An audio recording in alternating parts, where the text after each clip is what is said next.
Assalamualaikum warahmatullahi wabarakatuh. Selamat siang semuanya. Perkenalkan, nama saya Muhammad Zikri Auzan. Kami dari kelompok 7 ingin mempresentasikan hasil kerja kelompok kami yang berjudul Solusi Pembelajaran Jarak Jauh Universitas Pertamina untuk Mengurangi Penyebaran Virus Corona di Jakarta Selatan. Baiklah, dasar kenapa permasalahan ini diangkat dalam kelompok kami, seperti yang kita ketahui, saat ini virus corona sedang merajalela di Indonesia, khususnya di sekitaran Jabodetabek. Oleh karena itu, pemerintah membuat peraturan di mana seluruh pekerja dan mahasiswa, baik dari tingkat SD maupun sampai tingkat perguruan tinggi, untuk melaksanakan pembelajaran dari rumah atau disebut dengan pembelajaran jarak jauh. Namun, dengan adanya kebijakan untuk melakukan pembelajaran jarak jauh, terdapat sangat banyak kontroversi.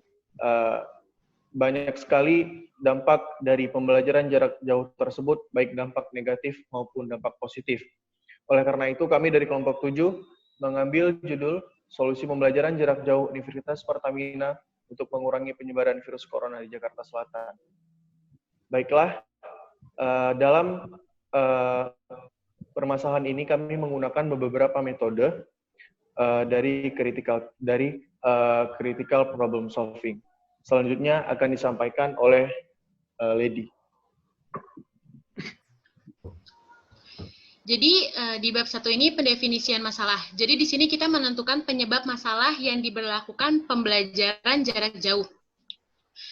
Nah, di sini kita menggunakan metode Kapner-Trego problem analysis untuk menentukan akar permasalahan dari masalah ini gitu.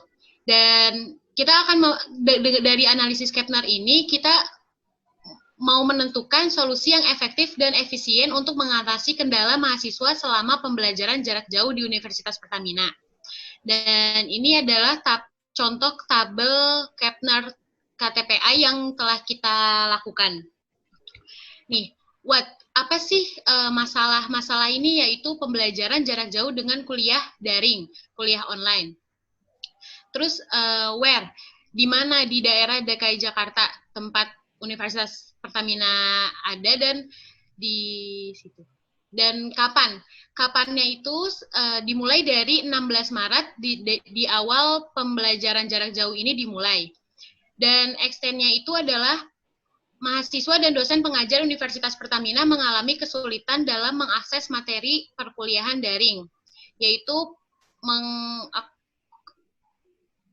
kendala dalam memilih platform yang efisien dan efektif untuk melakukan pembelajaran jarak jauh ini.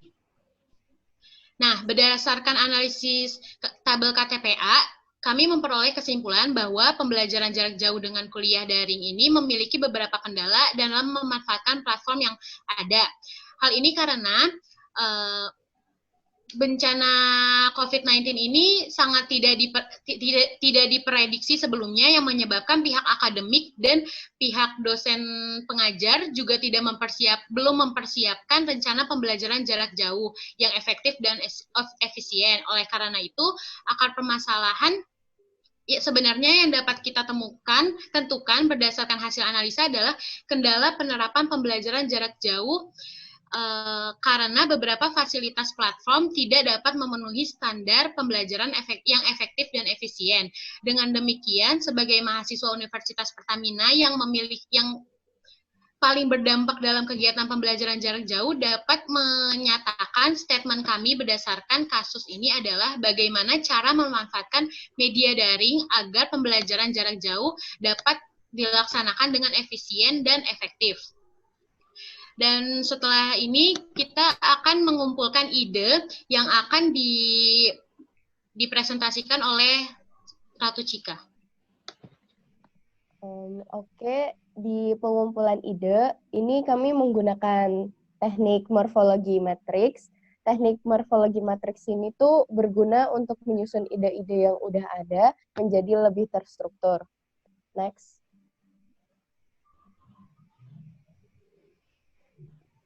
Berdasarkan analisis morfologi matriks, dapat kami tentukan ada 3 alternatif solusi. Yang pertama yaitu aplikasi Zoom. Aplikasi ini dapat digunakan pada pembelajaran jarak jauh dengan penggunaan kuota internet kurang lebih 1,2 GB per harinya. Pada aplikasi ini, dosen akan menyampaikan materi perkuliahan secara langsung melalui video ataupun audio. Kemudian, presensi kehadiran mahasiswa akan ditentukan menggunakan tugas yang akan dikumpulkan secara individu di akhir perkuliahan. Yang kedua, aplikasi e-learning. Aplikasi ini juga dapat digunakan dengan kuota internet 1,2 GB per harinya. Pada aplikasi ini, dosen akan mengirimkan file materi perkuliahan dalam bentuk video atau rangkuman materi. Presensi kehadiran juga akan ditentukan dengan pengerjaan tugas secara individu yang dikumpulkan pada akhir perkuliahan. Dan yang terakhir yaitu Google Classroom. Pada aplikasi Google Classroom ini sama seperti Zoom dan e-learning, yaitu menggunakan kuota internet 1,2 GB per harinya. Di aplikasi ini, dosen akan mengirimkan file materi perkuliahan dalam bentuk video ataupun rangkuman materi, dan juga dapat digunakan sebagai kegiatan praktikum yang dapat dilaksanakan dalam bentuk video praktikum yang akan dibuat oleh praktikan dan pengumpulan file, laporan praktikum, sama seperti kuliah tatap muka, yaitu melalui Google Classroom. Kemudian, dosen dan pimpinan praktikum dapat memberikan pengumuman serta informasi terkait pembelajaran kelas daring. Next. Kemudian bab 3 yang akan dijelaskan oleh Fisabil. Di bab 3 ini ada analisis keputusan. Dari ketiga solusi alternatif yang ada, kami menggunakan teknik KTDA untuk membantu menemukan solusi terbaik. Decision statement yang kami tentukan adalah memilih solusi yang efektif dan efisien untuk menjalankan program pembelajaran jarak jauh di Universitas Pertamina. Ada tabel KTDA untuk solusi program pembelajaran jarak jauh. Alternatif solusi, minusnya, dosen dapat menjelaskan materi dengan berinteraksi langsung dengan mahasiswa. Untuk Zoom dan Google Classroom itu go. Untuk e-learning no go karena pada e-learning dosen tidak dapat menjelaskan materi dan berinteraksi langsung dengan mahasiswa.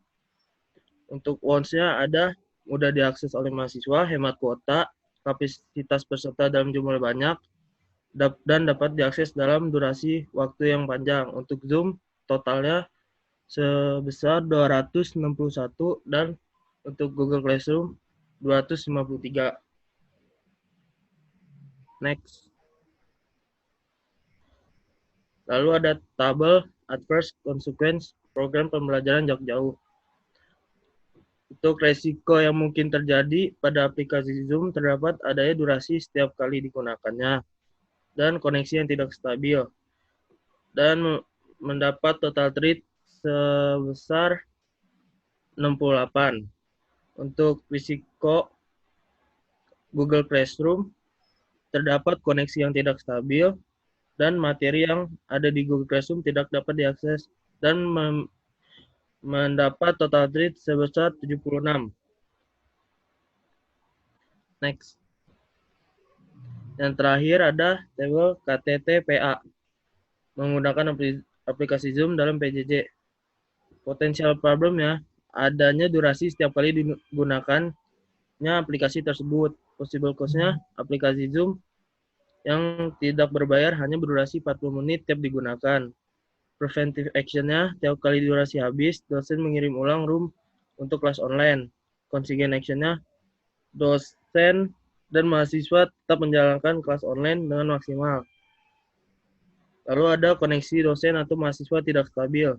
Possible cost-nya, sinyal provider di tiap tempat tinggal dosen maupun mahasiswa tidak stabil. Preventive action-nya, mencari tempat yang dapat sinyal terbaik saat ingin menjalankan kelas online. Contingent action-nya, memberitahu dosen atas kendala yang dialami dan tetap mencari sinyal terbaik agar bisa mengikuti kelas online. Potensial problem yang lain, mahasiswa mengalami banyak distraksi saat sedang kelas online. Possible cause-nya, mahasiswa mengantuk atau melakukan kegiatan lain karena dosen pun tidak dapat memperhatikan tiap-tiap muridnya. Preventive action-nya, mahasiswa harus tetap fokus mendengarkan ketika dosen menjelaskan. Oxygen action-nya, mahasiswa harus mempelajari materi mata kuliah tersebut saat sedang tidak ada pembelajaran agar tetap mengerti. Yang terakhir, potential problemnya mahasiswa tidak mengerti materi. Possible cause-nya, karena dosen menjelaskan materi saat kelas online tidak seefektif ketika menjelaskan di kelas secara langsung. Preventive action-nya, bertanya kepada dosen materi yang tidak dimengerti atau bertanya kepada teman yang mengerti materi tersebut. Contingent action-nya, tetap mempelajari materi tersebut dengan baik agar mudah dimengerti. Next. Lalu ada bab 4. Pada tahap 4, kami menyusun rencana pembelajaran jarak jauh terbaik bagi mahasiswa dan juga dosen Universitas Pertamina. Pembelajaran jarak jauh ini akan dimulai setelah 8 hari penyelesaian solusi yang sesuai dengan Gantt chart yang telah dibuat, yang harapannya agar ketika mahasiswa belajar jarak jauh tidak terjadi kendala, dan budget yang dialokasikan kurang lebih 450 juta untuk kenyamanan dan kemudahan pembelajaran jarak jauh di Universitas Pertamina. Hal ini dilakukan agar dosen dan mahasiswa Universitas Pertamina tidak tetap seperti kuliah sehari-hari walau menggunakan aplikasi Zoom, e-learning Universitas Pertamina, dan Google Classroom. Gantt chart digunakan untuk mengindikasikan persiapan melaksanakan pembelajaran jarak jauh dan alokasi waktu sampai tugas tersebut siap dilaksanakan. Next. Ya, ini ada contoh Gantt chart-nya. Pada hari pertama akan diadakan rapat dosen dan rektor, identifikasi kebutuhan, pengumpulan ide. Pada hari kedua, dan evaluasi. Pada hari kedua akan memasang aplikasi Zoom dan Google Classroom untuk kuliah online, serta membuat aturan kelas online. Pada hari ketiga, sosialisasi terhadap mahasiswa, persiapan materi untuk kelas online, survei kuota internet untuk mahasiswa, dan melakukan evaluasi. Untuk hari keempat, akan dilakukan persiapan materi kelas online, survei kuota, dan evaluasi. Pada hari kelima, survei kuota internet untuk mahasiswa masih tetap dilaksanakan, dan mulai pembagian kuota yang dibutuhkan mahasiswa. Pada hari ke-6 dan ke-7 akan tetap dilaksanakan pembagian kuota yang dibutuhkan mahasiswa. Dan pada hari ke-8 kuliah online bisa dimulai. Next. Dan pada deployment chart berisi pembagian tugas terhadap pihak-pihak yang dibutuhkan untuk penyelesaian solusi pembelajaran. Untuk rapat dosen dan rektor akan dihadiri oleh dosen, rektor, dan kepala prodi. Identifikasi kebutuhan dan pengumpulan ide pun akan didatangi oleh dosen, rektor, dan kepala prodi. Untuk memasang aplikasi terbaik untuk kuliah online akan dihadiri oleh dosen dan kepala prodi. Untuk membuat aturan kelas online akan dibuat oleh dosen, rektor, dan kepala prodi. Untuk sosialisasi terhadap mahasiswa akan dilakukan oleh bidang akademik. Persiapan materi untuk kelas online akan dilakukan oleh dosen, rektor, dan kepala prodi. Untuk survei kuota internet untuk mahasiswa, pembagian kuota yang dibutuhkan akan diberikan kepada bidang akademik dan kepala prodi. Untuk memulai kuliah online akan diberikan kepada dosen. Dan untuk evaluasi akan dilakukan oleh dosen, bidang akademik, dan kepala prodi. Next. Untuk budget dengan proyeksi dana untuk kenyamanan dan kemudahan mahasiswa dan dosen dalam kegiatan pembelajaran jarak jauh, kami membutuhkan dana sebesar 447.400.000 dengan rincian dana seperti pada tabel 4.3. Subsidi kuota untuk mahasiswa minimal 10 GB dengan jumlah mahasiswa 5.000 orang yang harga per unitnya 80.000. Harga totalnya 400 juta untuk 1 bulan. Dan untuk aplikasi kuliah online yang premium untuk dosen yang perkiraan jumlah unit yang dibutuhkan adalah 200 akun. Harga per unitnya adalah 237.000 sehingga harga total yang dibutuhkan untuk per bulannya 47.400.000 sehingga untuk satu bulannya dibutuhkan 447.400.000. Next.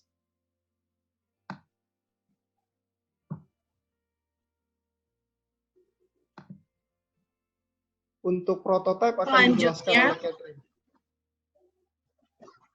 Selanjutnya, untuk prototipe yang akan kami gunakan, saya akan menjelaskan prototipe awal dan hasil evaluasi dari prototipe awal sampai akhirnya prototipe akhir yang akan kami gunakan.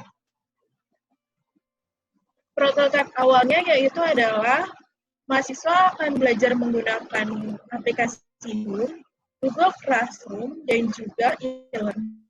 Selanjutnya, ini adalah tampilan awal dari website Zoom, di mana untuk para dosen harus mendaftarkan akunnya. Bisa dilihat pada tombol yang berwarna oranye, yaitu adalah sign up for free, sehingga para dosen dapat mendaftarkan akun secara gratis.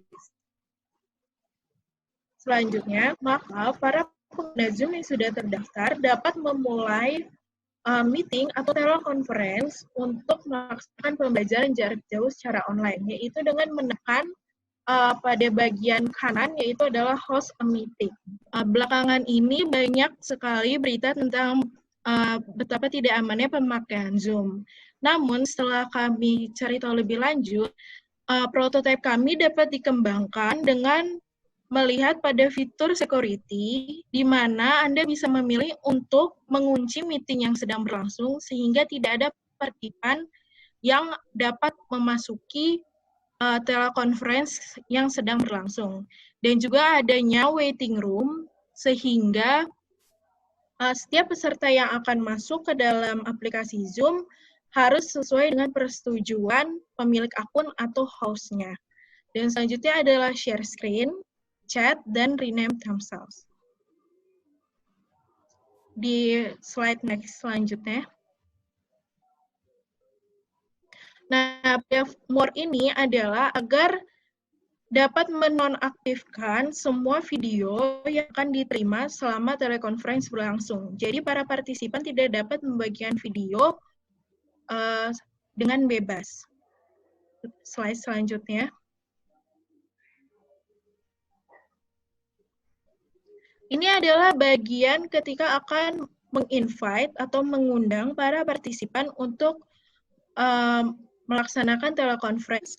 Kita bisa menekan tombol invite, lalu selanjutnya kita akan mengcopy invitation, dan selanjutnya invitation yang sudah di-copy dapat disebarluaskan ke grup-grup WhatsApp yang berisi para partisipan, yaitu mahasiswa dan juga dosen. Selanjutnya, bagi pihak host atau pemimpin teleconference dapat menyetujui para partisipan yang berada di waiting room sehingga dapat masuk ke dalam teleconference. Selanjutnya,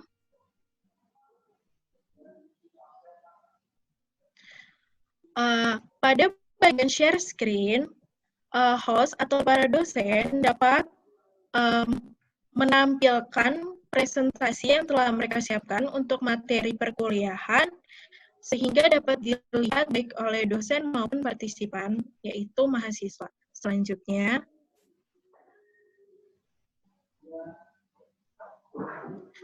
ini adalah tampilan yang dapat dilihat oleh para partisipan, yaitu mahasiswa selama materi perkuliahan teleconference berlangsung. Dan dosen sendiri pada bagian kanan dapat melihat video yang berisikan tampilan para mahasiswanya setelah fitur video diaktifkan. Selanjutnya, teleconference berlangsung dan materi perkuliahan sudah disampaikan oleh dosen, maka dosen dapat mengakhiri teleconference di Zoom dengan menekan tombol leave meeting di bagian pojok kanan merah dan memutuskan untuk end meeting pada tombol biru.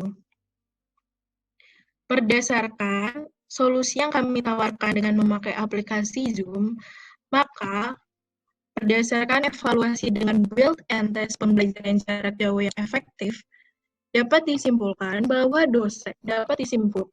aplikasi ini bekerja karena dosen dapat menyampaikan materi secara langsung pada mahasiswa. Selain itu, mahasiswa juga dapat berinteraksi dan bertanya langsung bila ada materi yang masih kurang dipahami. Dan selanjutnya, kegiatan belajar mengajar mahasiswa dapat berjalan dengan efektif dan efisien karena telekonferensi yang dilakukan sesuai dengan jam perkuliahan yang sudah dijadwalkan oleh pihak kampus. Yang perlu dikembangkan dari aplikasi ini ataupun solusi yang kami pilih adalah memiliki satu aplikasi yang mencakup seluruh kelebihan masing-masing. Jadi kami kan memilih aplikasi Zoom, e-learning, dan juga Google Classroom, di mana Zoom untuk menyampaikan materi secara langsung, sedangkan e-learning dan Google Classroom untuk mengirimkan tugas dan melakukan praktikum. Namun sampai saat ini kami belum menemukan aplikasi yang dapat mencakup semua hal tersebut. Lalu setelah dibagikan kuesioner kepada para pengguna aplikasi Zoom dan kepada para pengguna yang memakai solusi kami ini, mereka memberikan beberapa pertanyaan. Salah satunya adalah bagaimana cara mengontrol para mahasiswa yang sedang mengikuti telekonferensi hingga dosen dapat mengontrol kegiatan mahasiswanya. Jadi, dosen dapat tahu apakah mahasiswa tersebut dapat fokus terhadap materi yang disampaikan. Untuk masalah ini, maka seperti yang tadi sudah saya bilang, prototipe kita akan dikembangkan, yaitu dengan mengaktifkan fitur video sehingga dosen dapat mengamati mahasiswa yang sedang menyimak materi. Dan selanjutnya ada juga pertanyaan, apakah materi tersebut dapat dipahami oleh mahasiswa, dapat menjamin mahasiswa memahami materi yang disampaikan.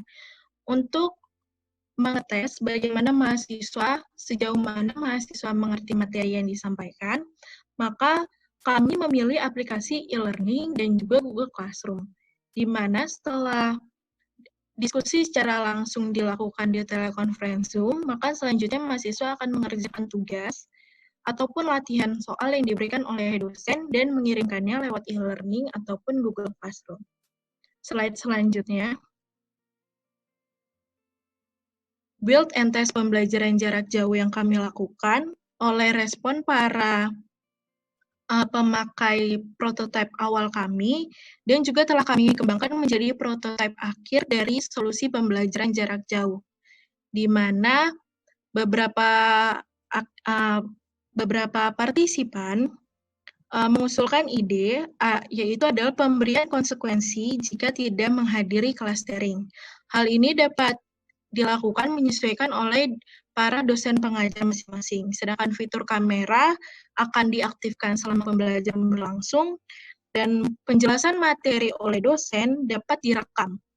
Seperti contoh saat ini, presentasi tentang creative problem solving untuk tugas besar kami sudah kami rekam dalam video dalam aplikasi Zoom sehingga dapat ditonton kembali atau dinilai oleh para mahasiswa lain. Berikut ini adalah tabel build and test pembelajaran jarak jauh yang sudah kami bahas selama prototipe kami tunjukkan tadi.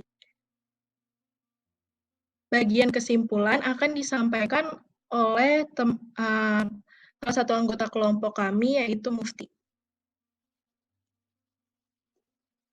Oke, selanjutnya dan juga yang terakhir adalah kesimpulan.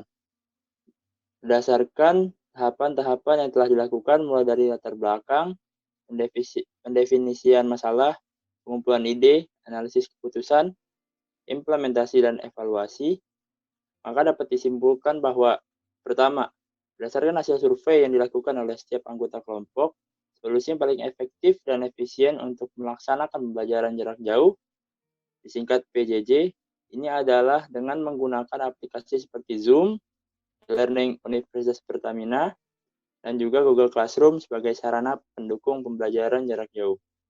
Yang kedua, hasil analisis menunjukkan bahwa penerapan pembelajaran jarak jauh atau PJJ ini dapat mengatasi terpenuhnya presensi, tugas, dan praktikum.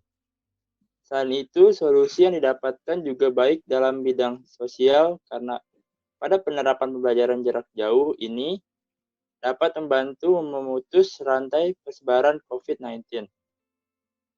Penerapan pembelajaran jarak jauh ini juga sudah mempertimbangkan segi ekonomi dan etika.